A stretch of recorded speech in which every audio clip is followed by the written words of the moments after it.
That's good. I hope you don't mind listening to some more English, as well as a little bit more physics, but I won't get too much into the physics for you.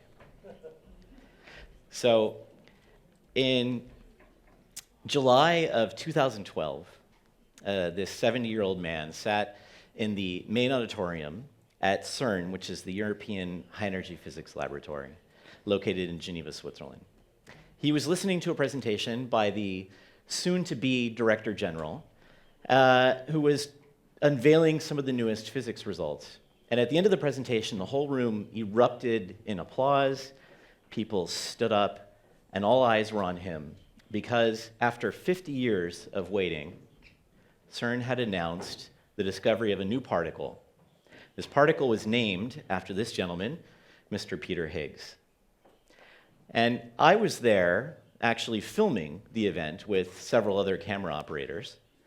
And everybody was really obsessed about how monumental and historic this discovery was. But what we noticed filming was something that most of the audience didn't see, and that was when Mr. Higgs gently took off his glasses and wiped away one single little tear of joy, because he didn't know if he was ever going to see this moment in his lifetime. Imagine waiting 5 decades for something to happen. Luckily, we got this moment, this emotional human moment of a discovery, on film, or on camera, and this was actually used in a documentary film named Particle Fever, which was made by physicist turned filmmaker Mark Levinson. And I was working with Mark on the film. Mark had come to CERN in 2008 to start filming for Particle Fever, and we met because we had similar interests. I had been working at CERN as an engineer, but I did some filmmaking from time to time, and people said, hey, you've got to meet this guy. And Mark told me he was going to make a film about the art behind the science, about the human endeavor, the drama, the story of making not only this enormous machine, which I'll show you, but also actually making the discoveries. And I thought, wow, this is great. Finally, somebody's going to capture what we do as people. It's not just about the numbers, it's also about what we're actually doing as humans. And so this was really, really critical. And I said, okay, great, I'm on board. I'm going to help you film this. And over the next 5 years, we worked on this film. But people were quite skeptical. They were actually not at all sure that people would react well to a film about the people, the human side of science. In fact, we had plenty of, quote, experienced film directors, well, producers really, tell us, you guys don't know, you don't make science films. This isn't how people watch science. They're not going to care. They're going to be bored. And in fact, for me, it was quite interesting because I had been working at CERN at that point for about 10 years. And I knew a lot of people. I interacted with them on a daily basis. But as soon as I picked up that camera and had that in front of me, I was seeing an emotional side to people. I was seeing a lot of hopes and fears that I didn't get to see day to day in engineering meetings and things like that. So it really gave me a different perspective on the film, or on the pursuit. And this was obviously reflected in the film. And so when the film came out, it was actually, against maybe all odds, an immediate success. And it premiered in several film festivals, it won several awards, and the public was generally extremely warm and enthusiastic. But they were also a little bit confused. They were thinking, why am I reacting so emotionally to something that's supposed to be boring, supposed to be uninteresting? And in fact, this was really, really well summed up by a review in the magazine Scientific American. The reviewer said, quote, "Full disclosure, I cried at a movie about particle physics, and I wasn't alone." I've been to screenings of this film where half the room is crying, and this is kind of remarkable, actually, because we do have this idea that science is dry it's uncreative, it's analytical. On the other hand, we have an expectation that art will be the opposite, right? Art is supposed to move us. If we go to the movies and we're not emotionally moved, we don't cry, we're not driven to, despair, then we feel like it's been a failure, actually. And in fact, we'll go wait hours in line to see a painting like the Mona Lisa with a bunch of other people holding up their stupid phones. And why? It's because we're immensely touched by art. But at the same time, we tend to actually think that art is maybe not essential to our lives, that it's maybe entertainment, right? It's not serious. I mean, kids, when they say, I want to be a painter, Mom, they say, no, you've got to do something useful, So the thing about all this is that the division, this perceived division between science and art, it was not always there, which I think most of us at some level kind of know. In fact, in the Renaissance, art and science were intrinsically linked. Artists were extremely interested to use developments in science and knowledge to take the invention or discovery, rather, of perspective, advances in anatomy, and to use those in their paintings in order to make them more realistic, to make them connect more with the people, the public. And this in turn spurred more investigation because it was a synergistic arrangement where they both benefited each other. So there wasn't a big obsession about whether it was science or art. And in fact, we still have colleges at universities that are called the College of Arts and Sciences, right? The College of Engineering might be over here, but the College of Arts and Sciences is one thing. So during the last several centuries, technological developments have been linked to artistic developments. Very often, the technological or scientific development has actually come first. This right here is a picture of Edward Muybridge's early photos. He developed a multi-camera motion capture system. This is essentially some of the earliest moving images, if you want to think of it that way. And this actually was developed to answer the question. It was actually a bet, as the story goes, with Leland Stanford, the founder of Stanford University. The bet was whether or not a horse had all four legs off the ground when it was galloping.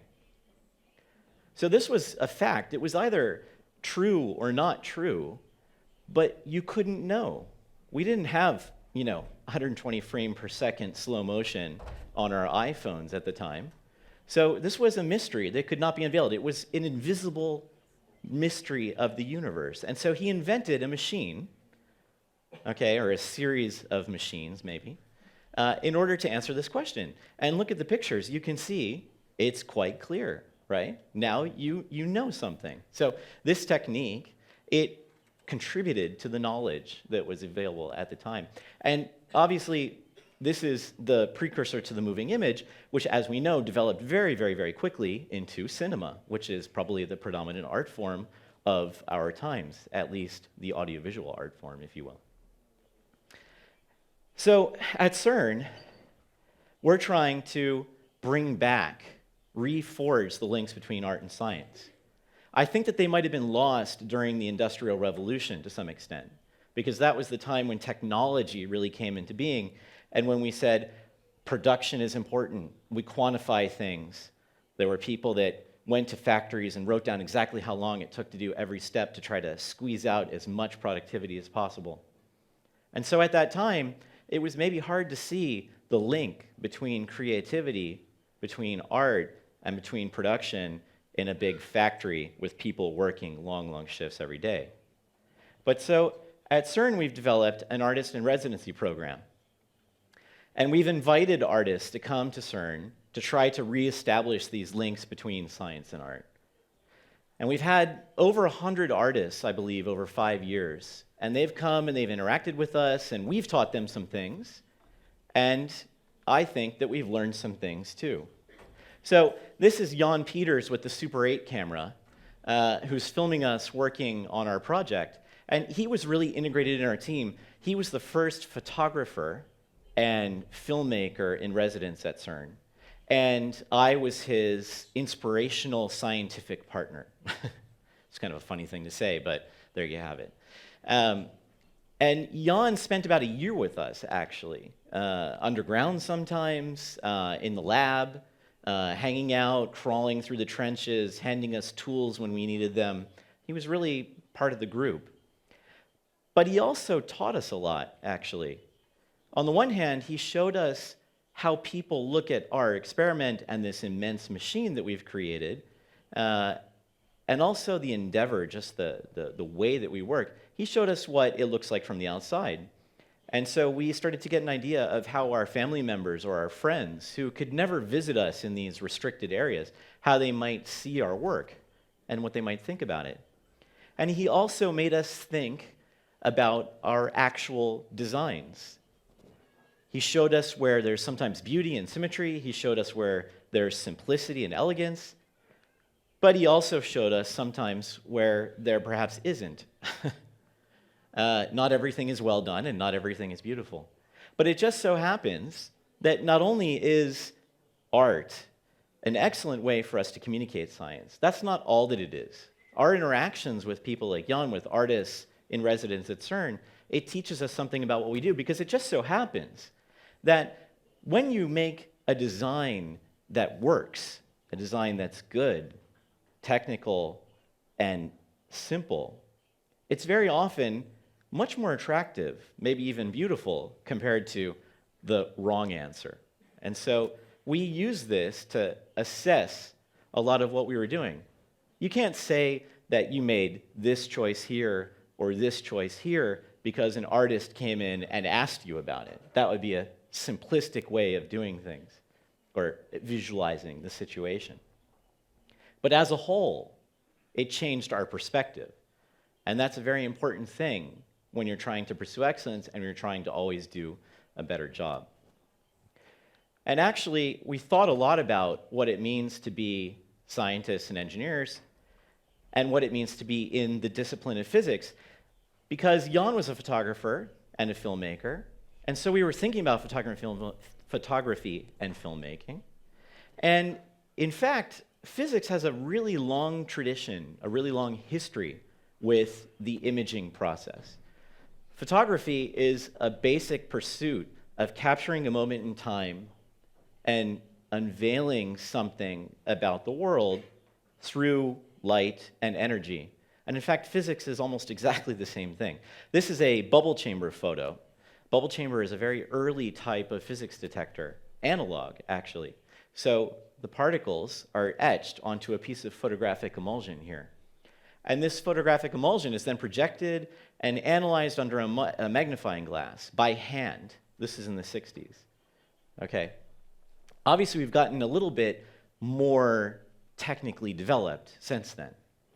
This is Atlas. This is my experiment. I don't own it, but this is the experiment that I work on.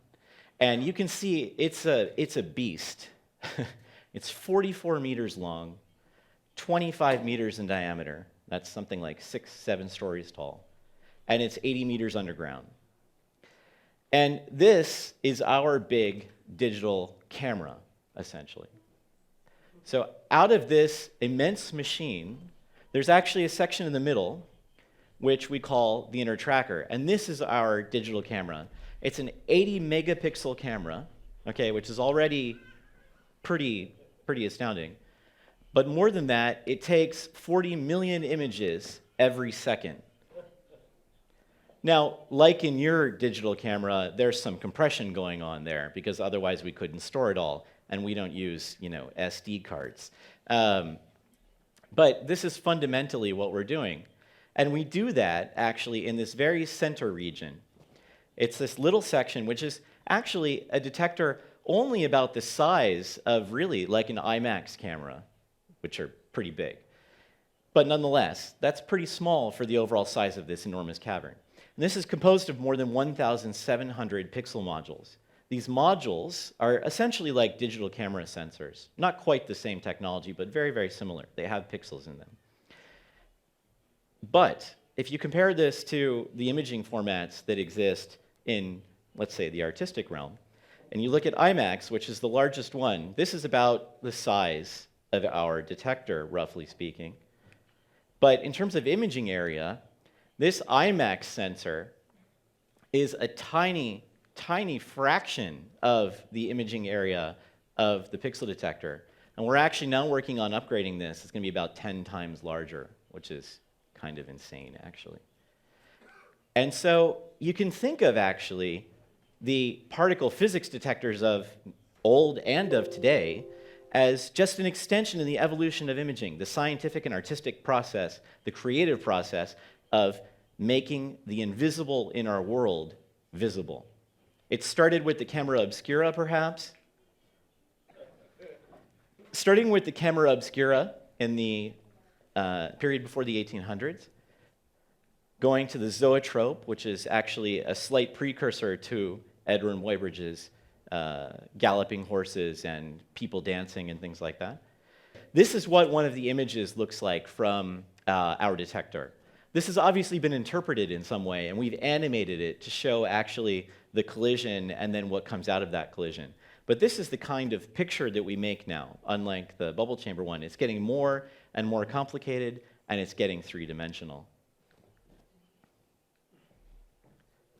And we actually became so interested in this idea of recording what we do that we started producing a film, actually, the scientists and engineers and physicists working in the cavern. This is where we work. We took 6 GoPros, like actually this one that you see up here in front, and we had them everywhere. On top of our helmets, we taped them to every type of moving piece of apparatus in the underground area, and we filmed for months like this, and we're now turning it into a feature-length film, or a long-form film at least.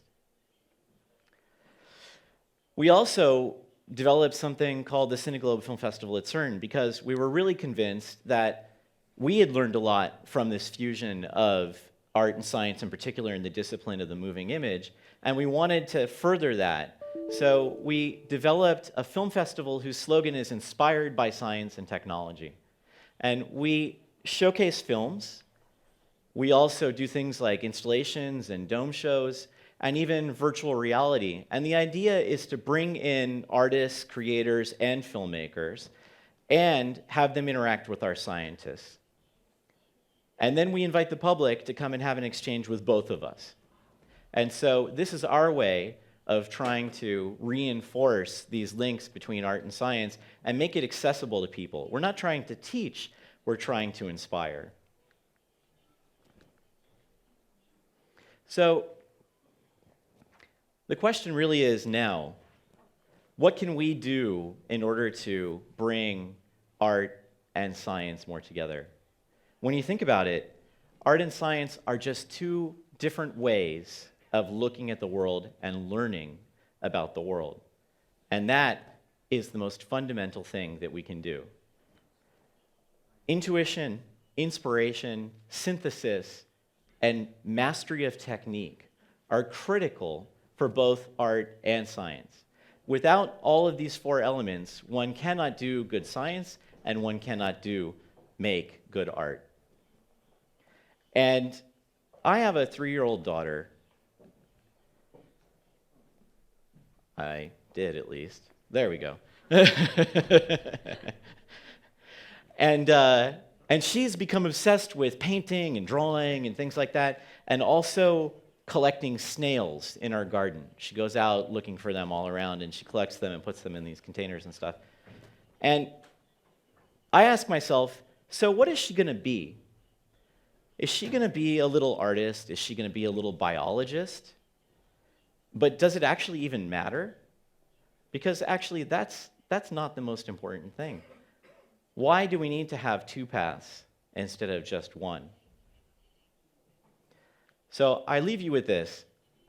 If what we're trying to do is understand our world, understand where we came from and where we're going, and we want to do that in a fundamentally deep and interesting way, we need to combine art and science as much as we can, because the 2 disciplines, these 2 ways of looking at the universe, are really what make us uniquely human. Thank you.